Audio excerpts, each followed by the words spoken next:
Ahojte. Dnes vám poviem rozprávku. Rozprávka sa volá Lev, somár a líška. Toto je lev, toto je somár a toto je líška. Sú to 3 zvieratá.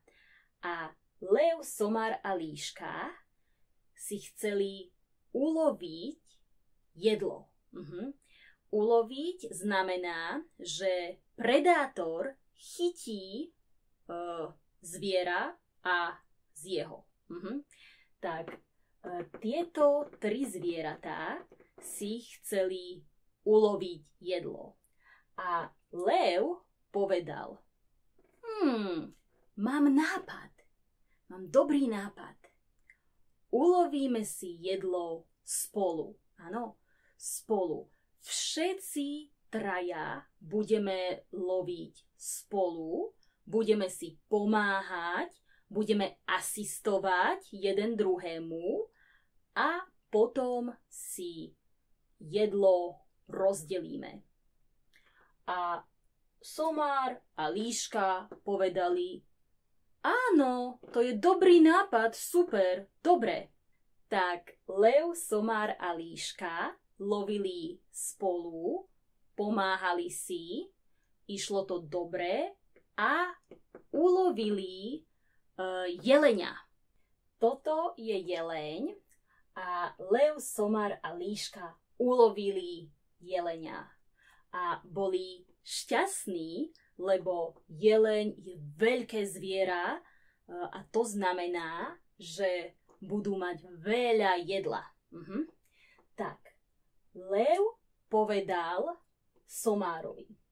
Somár, prosím ťa, môžeš rozdeliť jedlo na 3 časti? Tak somár rozdelil jelenia na 3 rovnaké časti. Tak. Rovnaké časti. Čo to znamená rovnaké? Každý mal presne 1/3. Každý mal presne, exaktne 33,3% jelenia. Somár rozdelil jedlo veľmi presne, veľmi exaktne, lebo chcel byť spravodlivý, chcel byť férový. Tak, líška videla tie 3 rovnaké časti a bola spokojná, bola šťastná. Myslela si, super, somár rozdelil jelenia spravodlivo, férovo. Ale lev videl tie 3 rovnaké časti a nebol spokojný, nebol šťastný, bol veľmi nahnevaný na somára.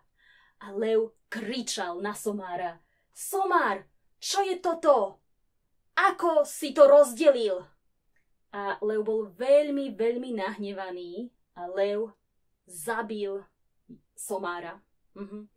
Zabil somára a somár bol mŕtvý.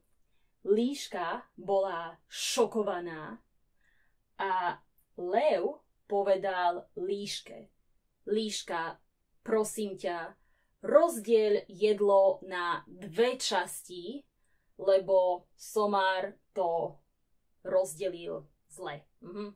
Rozdieľ jedlo ty, líška. Tak líška rozdelila jedlo na 2 časti, ale neboli to 2 rovnaké časti. Nie. Neboli to polovice, nebolo to 50% a 50%. Líška rozdelila jedlo na 1 veľkú časť a 1 malú časť. Takto. Asi 10% a 90%. A líška si zobrala tú malú porciu a povedala levovi, nech sa páči, toto je tvoja porcia. a dala mu tú veľkú porciu, áno.